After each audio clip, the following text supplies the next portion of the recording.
नमस्कार दोस्तों, स्वागत करता हूं मैं आपका हमारे YouTube channel the mechanical educators में। दोस्तों, आज के इस वीडियो में हम फिर से हाजिर हुए हैं कुछ MCQs लेकर, जो कि RTO में, गेट में, ESC की एग्ज़ाम में, PSU या फिर स्टेट लेवल की जो PSC की एग्ज़ाम्स होती है उसमें पूछे गए हैं। और आज का जो हमारा सब्जेक्ट है जिसको हम कवर करने वाले हैं वो है इंजीनियरिंग मैकेनिक्स के कुछ IMP MCQs हम सॉल्व करने वाले हैं इस वीडियो लेक्चर में।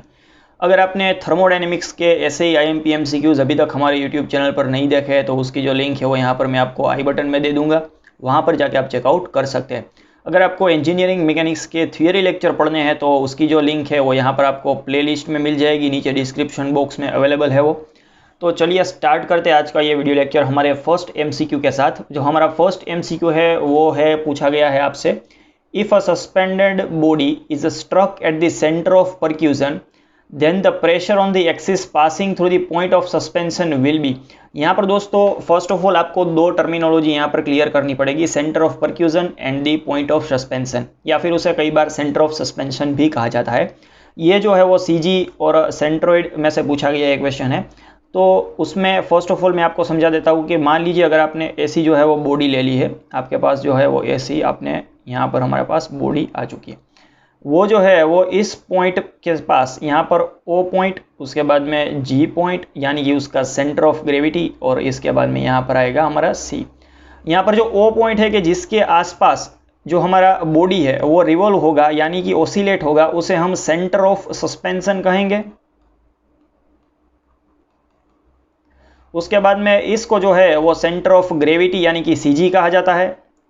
और जिसके ऊपर यानी कि जिस पॉइंट के ऊपर हम फोर्स लगाकर जो है वो बॉडी को ऑसिलेट करते हैं, परंतु वहाँ पर दोस्तों सेंटर ऑफ परक्यूजन के लिए जो है वो एक कंडीशन दी गई है कि जिस पॉइंट पर आप फोर्स लगा रहे हैं उसकी वजह से यहाँ पर यानी कि जो सस्पेंशन है, जिस पर आपने बॉडी को सस्पेंड कर रखा है, वहाँ पर जो है वो रिएक्शन क्या होना चाहिए, यानी कि यहाँ पर जो है वो रिएक्शन 0 होना चाहिए। क्या होना चाहिए? 0 होना चाहिए। तो जिस भी पॉइंट पर अगर आप प्रेशर लगा रहे हैं या फिर फोर्स लगा रहे हैं जिसकी वजह से O पॉइंट के आसपास आपका जो बॉडी है वो सस्पेंड होने के बाद भी ओसिलेट कर रहा है, तो उसे हम इस पॉइंट को जो है वो सेंटर ऑफ परक्यूजन कहेंगे, सेंटर ऑफ परक्यूजन। ओके, तो दोस्तों आप यहाँ पर देख सकते हैं, और यहाँ पर किसी भी बॉडी में जो है वो सस्पेंशन पॉइंट और परक्यूजन पॉइंट जो होता है वो इंटरचेंजेबल होता है, इंटरचेंजेबल होता है। तो यहाँ पर दोस्तों आपका आंसर आएगा कि वहाँ पर आपसे पूछा गया है कि प्रेशर जो लगेगा एक्सिस के ऊपर वो कौन सा होगा, यानी कि वो किसकी वैल्यू होगी, यहाँ पर मैक्सिमम होगी, मिनिमम होगी, 0 होगी या फिर इन्फिनिटी होगी। तो जैसे मैंने आपसे बात की कि रिएक्शन की वैल्यू जो है वो 0 होने की वजह से यहाँ पर जो प्रेशर लगेगा axis passing through the point of suspension will be 0। तो option number C will be the right answer for MCQ number 1, 0 आएगा हमारा यहाँ पर आंसर। उसके बाद में नेक्स्ट हम बात करते हैं MCQ नंबर 2 की ओर। The effect of force on the body depend on its. यहाँ पर दोस्तों आपसे पूछा गया है कि फोर्स की जो वैल्यू होती है, फोर्स जो एक क्वांटिटी है हमारे पास, उसकी जो वैल्यू किसके ऊपर आधारित है, डायरेक्शन के ऊपर। ओके, डायरेक्शन चाहिए हमें किसी भी फोर्स को दर्शाने के लिए। उसके बाद मैग्नीट्यूड भी चाहिए, उसकी पोजीशन यानी कि application of point, application of point भी चाहिए होता है हमें फोर्स के लिए। तो यहाँ पर ये ऑप्शन नंबर A, B और C जो है वो तीनों के तीनों सही है, तो option number D is the right answer for MCQ number 2। Next हम बात करते हैं दोस्तों MCQ नंबर 3 के बारे में। The horizontal and the vertical component of the force of 200 Newton acting on the body at an angle of 30 degree with the horizontal is. यहाँ पर दोस्तों ये थोड़ा सा जो है वो हमारा न्यूमेरिकल टाइप एग्जाम्पल है, उसमें पूछा गया है कि यहाँ पर ये जो हॉरिजॉन्टल एक्सिस ले ली है हमने, उसके ऊपर यहाँ पर इस पॉइंट के ऊपर जो है वो 30 डिग्री के एंगल के ऊपर यहाँ पर 30 डिग्री पे जो है फोर्स P लग रहा है 200 न्यूटन जितना। ओके, तो यहाँ पर दोस्तों वर्टिकल और हॉरिजॉन्टल कंपोनेंट की अगर बात करें तो वर्टिकल कंपोनेंट हमें मिलेगा P sin 30 एंड यहाँ पर जो हॉरिजॉन्टल कंपोनेंट मिलेगा हमें वो होगा P cos 30। तो यहाँ पर दोस्तों आपसे पूछा गया है कि हॉरिजॉन्टल में यहाँ पर ये जो है वो वर्टिकल कंपोनेंट और हॉरिजॉन्टल कंपोनेंट की अगर हम बात करें तो P cos 30 के अगर हम सॉल्यूशन निकालते हैं उसका P cos 30, तो यहाँ पर आपसे 200 cos 30, 200 इंटू cos 30 की वैल्यू होगी √3/2, तो आपको मिलेगा answer 200 divided by 2 into √3 is equal to 100√3। यहाँ पर आपको इतना पता लगाना है कि 100√3 वाला कोई ऑप्शन है या फिर नहीं। तो हमारा ऑप्शन नंबर जो ए है वो हमें देता है 100√3 न्यूटन एंड 100 न्यूटन। दोस्तों जब आप P sin 30 करेंगे तो sin 30 की वैल्यू हो जाएगी 1/2 और P की वैल्यू हो जाएगी 200, तो 200 इंटू 1/2 आप करेंगे तो आपका आंसर आ जाएगा 100 न्यूटन। तो दोस्तों option number A is the right answer for MCQ number 3। उसके बाद में नेक्स्ट हम बात करते हैं MCQ नंबर 4 के बारे में, रोलर ऑफ वेट W। यहाँ पर दोस्तों फिगर जो है वो बहुत ही IMP है, फिगर आपको फर्स्ट समझनी पड़ेगी। Is to be rolled over on the wooden block as shown in the figure. यहाँ पर दोस्तों आपसे कहा गया है कि एक रोलर जो है उसका वेट जो है वो W है, वो जो है यहाँ पर एक ब्लॉक रखा है, वुडन ब्लॉक रखा है, तो वुडन ब्लॉक के ऊपर जो है वो यहाँ पर रोल करने की ट्राई कर रहा है।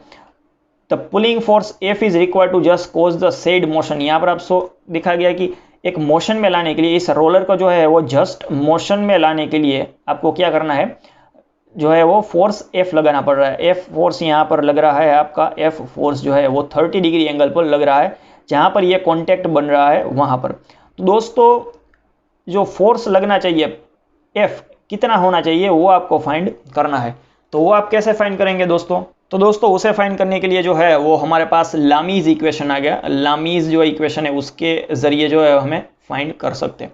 तो यहाँ पर फोर्स F की डायरेक्शन है जो है हॉरिजॉन्टल, यहाँ पर W की डायरेक्शन क्या आएगी हमारी नीचे की ओर W, और यहाँ पर जो रिएक्शन फोर्स लग रहा है हमारे रोलर और वुडन ब्लॉक के बीच में वो होगा इस डायरेक्शन में, यहाँ पर रिएक्शन फोर्स लगेगा। अगर हम एंगल की कैलकुलेशन करें तो ये एंगल जो है वो हमें F और W के बीच में जो है वो 90 डिग्री देखने को मिलेगा।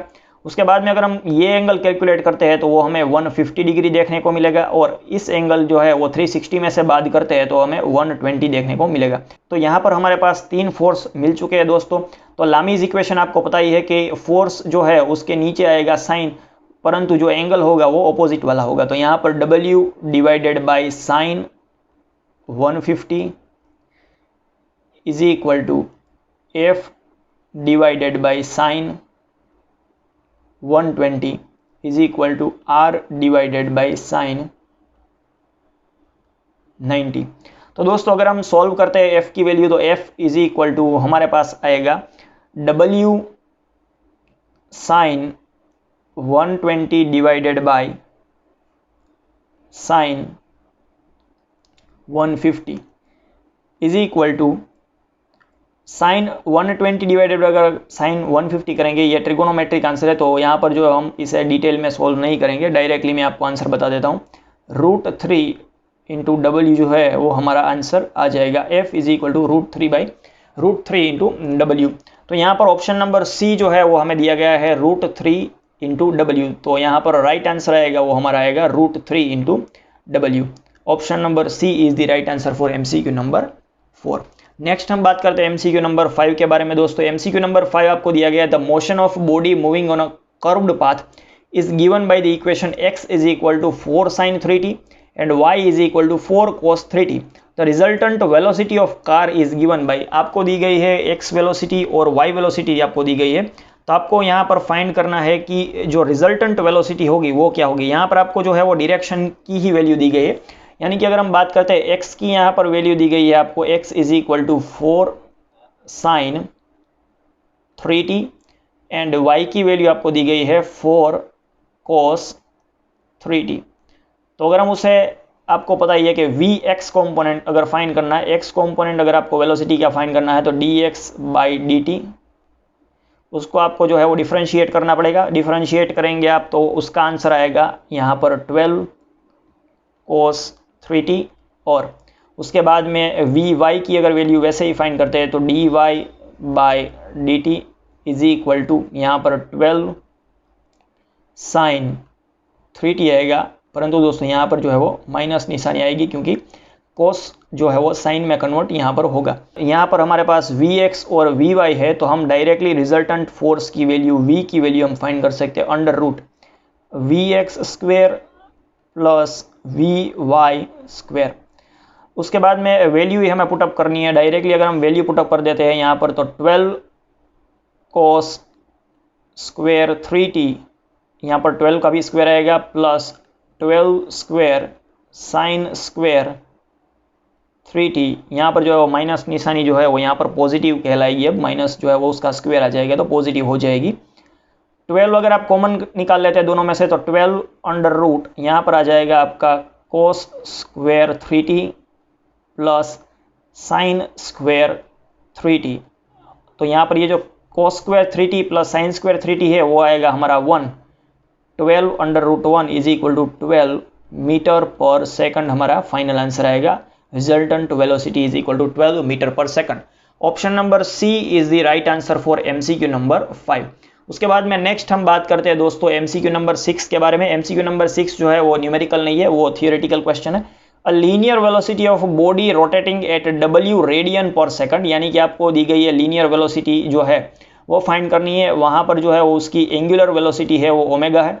On a circular path of radius r, यहाँ पर आपको एंगुलर वेलोसिटी ओमेगा और जो रेडियस दी गई है वो r है। तो यहाँ पर जो v is equal to w यानी कि सॉरी ओमेगा इंटू r हमारा राइट आंसर आएगा। तो जो लीनियर वेलोसिटी होगी उसका जो इक्वेशन आएगा वो क्या आएगा, omega into r is equal to v। तो option number A is the right answer for MCQ number 6। उसके बाद में नेक्स्ट हम बात करते हैं दोस्तों एमसीक्यू नंबर 7 के बारे में। When a particle moves with a uniform velocity along a circular path then the particle has, दोस्तों फर्स्ट ऑफ ऑल मैं आपको समझा देता हूँ कि किसी भी अगर पर्टिकुलर व्हीकल या फिर कोई सा भी हमारा पार्टिकल है वो सर्कुलर पाथ में रोटेट होता है तो उसके पास जो है वो दो कंपोनेंट होते हैं एक्सेलरेशन के। फर्स्ट जो होता है वो टेंजेंशियल कंपोनेंट, यानी कि टेंजेंशियल कंपोनेंट की बात करें तो टेंजेंशियल कंपोनेंट जो है वो टेंजेंट की डायरेक्शन में लगेगा। यहाँ पर ये जो है वो टेंजेंशियल कंपोनेंट है। और दूसरा होता है हमारा रेडियल कंपोनेंट, उसे कई बार जो है वो सेंट्रीपिटल एक्सेलरेशन या फिर सेंट्रीपिटल कंपोनेंट ऑफ एक्सेलरेशन भी कहा जाता है। तो उसे हम सी की ओर से दर्शाएंगे। तो यहाँ पर जो कहा गया है कि आपके पास जो है वो यूनिफॉर्म वेलोसिटी है, यूनिफॉर्म वेलोसिटी है यानी कि जो है आपका जो पाथ है वो कांस्टेंट रहने वाला है थ्रू आउट द टाइम, यानी कि पाथ जो है वो आपका कांस्टेंट रहने वाला है। पाथ जो है वो कांस्टेंट होगा। यहाँ पर पाथ कांस्टेंट होने की वजह से जो टेंजेंशियल कंपोनेंट होगा वो क्या हो जाएगा, जीरो हो जाएगा। टेंजेंशियल कंपोनेंट देखने को नहीं मिलेगा। अगर हमारा बॉडी ऐसे मूव करता है, आप देख सकते हैं ऐसे अगर मूव करेगा हमारा बॉडी सर्कुलर पाथ में तो जो है वो टेंजेंशियल कंपोनेंट जीरो नहीं होगा। परंतु दोस्तों यहाँ पर जो है वो हमारा बॉडी सर्कुलर पाथ में ही रोटेट कर रहा है तो यहाँ पर जो है वो टेंजेंशियल कंपोनेंट जीरो हो जाएगा। उसके बाद में हम बात करते हैं तो यहाँ पर जब सर्कुलर पाथ में ही जो है वो बॉडी हमारे यूनिफॉर्म वेलोसिटी के साथ यानी कि v जो है वो कांस्टेंट रहने वाली है तो यहाँ पर उसके साथ क्या होगा कि जो हमारा सेंट्रीपिटल एक्सेलरेशन फोर्स जो है वो हमें देखने को मिलेगा। तो यहाँ पर दोस्तों हमें ऑप्शन फाइंड करना है टेंजेंशियल एक्सेलरेशन ओनली, तो ये ऑप्शन गलत हो जाएगा। Normal component of acceleration only, वो भी गलत हो जाएगा। और थर्ड नंबर का ऑप्शन है सेंट्रीपिटल एक्सेलरेशन ओनली। तो यहाँ पर ऑप्शन नंबर सी जो है वो यहाँ पर राइट आएगा। जैसे मैंने आपसे बात की कि हमें only and only centripetal acceleration force या फिर सेंट्रीपिटल एक्सेलरेशन कंपोनेंट ही देखने को मिलेगा जब भी कोई बॉडी जो है यूनिफॉर्म वेलोसिटी के साथ सर्कुलर पाथ में रोटेट करती है तब। तो option number C is the right answer for MCQ number 7। उसके बाद में नेक्स्ट बात करते हैं हम एमसीक्यू नंबर 9 की। और एमसीक्यू नंबर 9 अगर मैं रीड करूं तो represents the area under the acceleration time graph. Lecturer की पोस्ट के लिए यहाँ पर ये एग्जाम में क्वेश्चन पूछा गया था। तो एक्सेलरेशन एंड टाइम ग्राफ, तो acceleration and time graph dt यानी कि चेंज इन द टाइम के रिलेटेड ये क्वेश्चन पूछा गया है। तो दोस्तों आपको पता है कि acceleration is equal to dv divided by dt।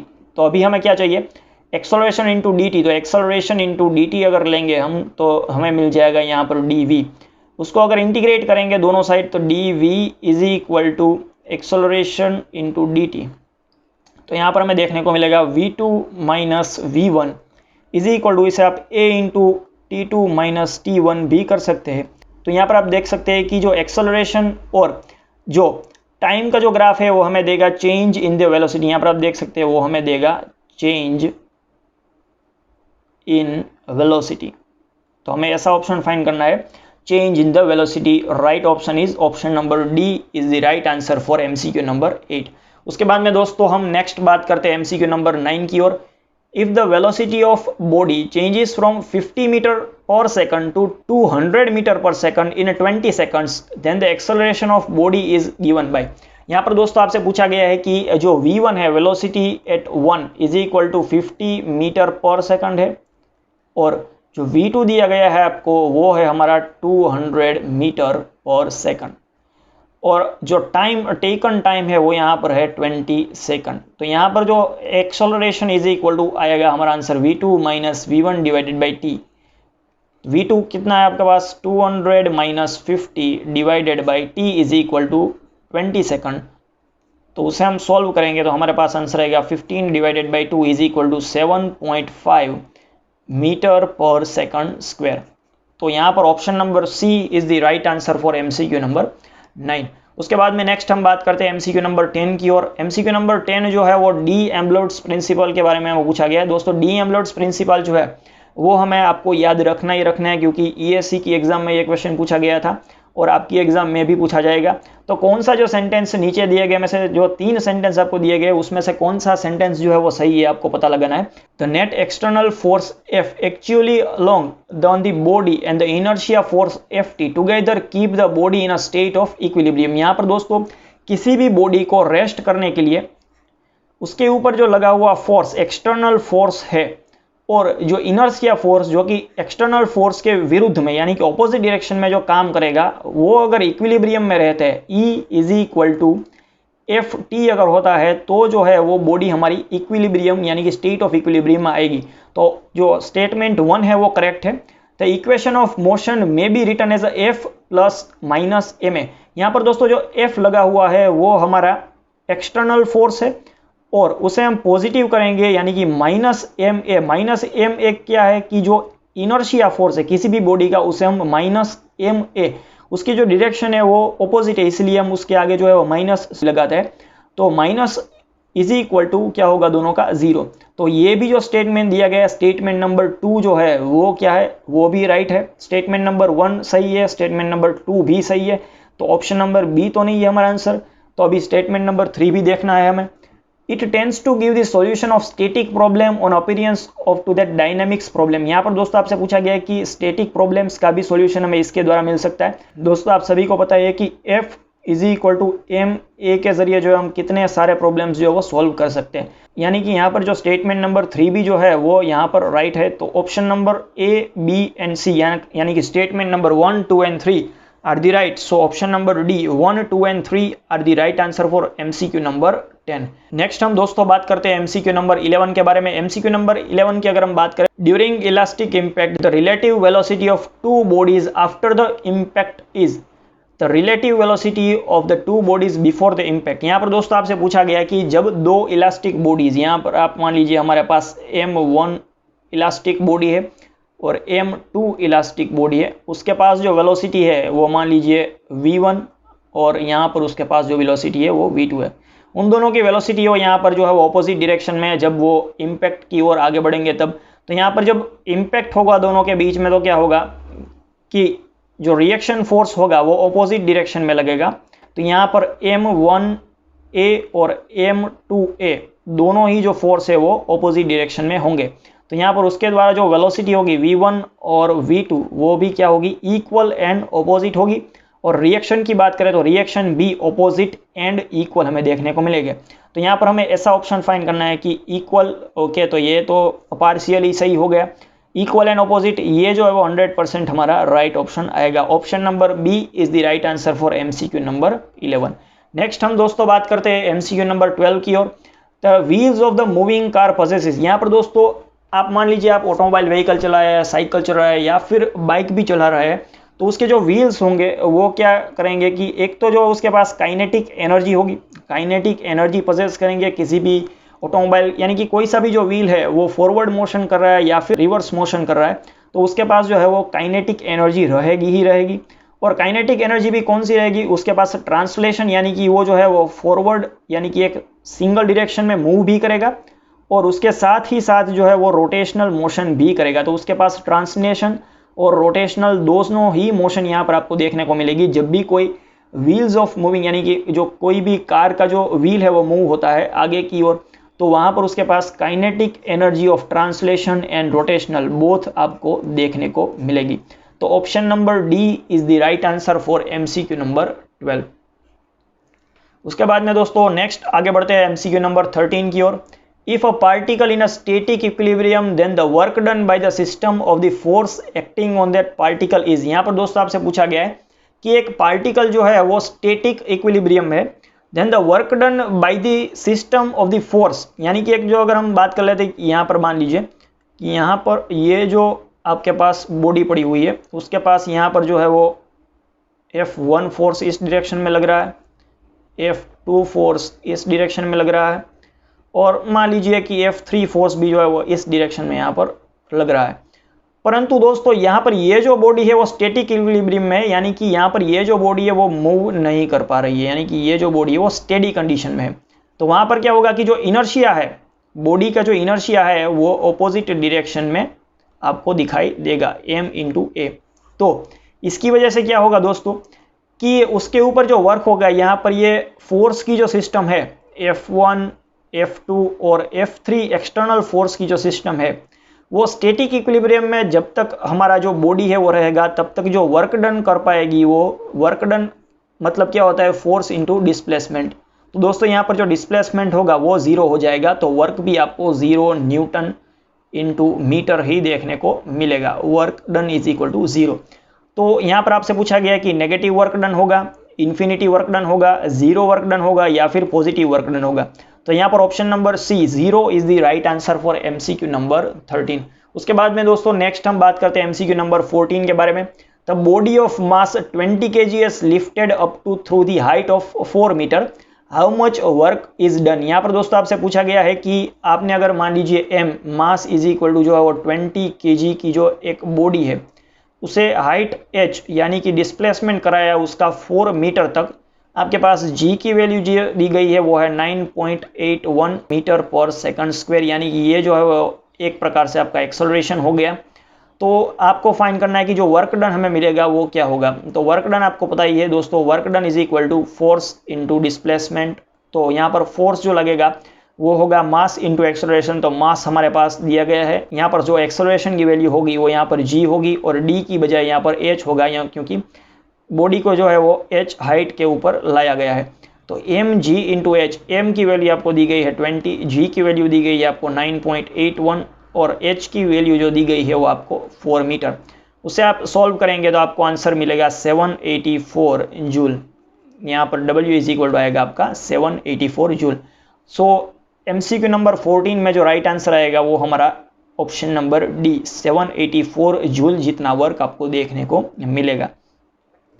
यहाँ पर दोस्तों आप इसे जो है वो 9.81 से अगर हम 10 में भी कन्वर्ट कर देते तो 10 into 4 is equal to 40 into अगर 20 कर देते तो अप्रोक्सीमेट जो हमें आंसर देखने को मिलेगा 800 जूल।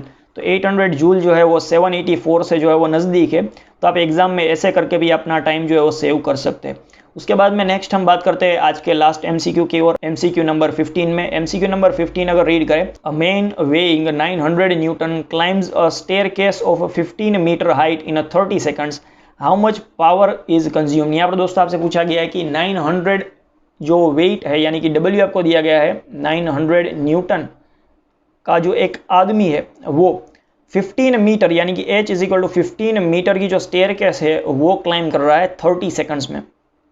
तो आपको जो है वो यहाँ पर कितना पावर कंज्यूम होगा वो आपको फाइंड करना है। तो यहाँ पर दोस्तों जो है वो पावर का इक्वेशन आप सबको ना पता हो तो मैं कह दूँ, पावर का इक्वेशन होता है work done divided by time. Work done जो है आपको कैसे मिलेगा, work done is equal to force into displacement अगर आप करेंगे डिवाइडेड बाय टाइम t, तो फोर्स आपको मिलेगा कितना 900 न्यूटन इनटू डिस्प्लेसमेंट आपको देखने को मिल रहा है 15। उसके बाद में आप डिवाइड करेंगे 30 को, तो यहाँ पर आपको आंसर मिलेगा, यहाँ पर जो है वो 0 0 कैंसिल हो जाएगा, यहाँ पर आपको 30 देखने को मिलेगा। 15 इंटू 3 करेंगे तो आपको 450 वोट जितना जो है वो आपको आंसर मिल जाएगा इस एमसीक्यू का। तो यहाँ पर option number D is the right answer. 450 vote जो है वो वर्क डन होता है is the right answer for MCQ number 15। दोस्तों तो आई होप कि आपको ये वीडियो लेक्चर जो है वो इन्फॉर्मेटिव लगा है। आपको इस वीडियो लेक्चर में जो है वो बहुत सारे एमसीक्यूज़ हमने सॉल्व किए, न्यूमेरिकल और थोड़े से थियोरेटिकल एमसीक्यूज़ भी सॉल्व किए। तो दोस्तों अगर आपको ऐसे ही इंटरेस्टिंग वीडियोज़ रोज़ देखने हैं तो आप हमारे यूट्यूब चैनल को सब्सक्राइब करिए और साथ ही दिए गए नोटिफिकेशन बेल को भी जो है वो प्रेस कर दीजिए, ताकि जब भी कोई न्यू वीडियो हमारे यूट्यूब चैनल पर आए तो उसकी जो है वो लिंक आपको डायरेक्टली भेज दी जाए। तो मिलते हैं दोस्तों ऐसे ही किसी नेक्स्ट इंटरेस्टिंग वीडियो में। तब तक के लिए keep learning, keep supporting. Thank you very much for watching this video.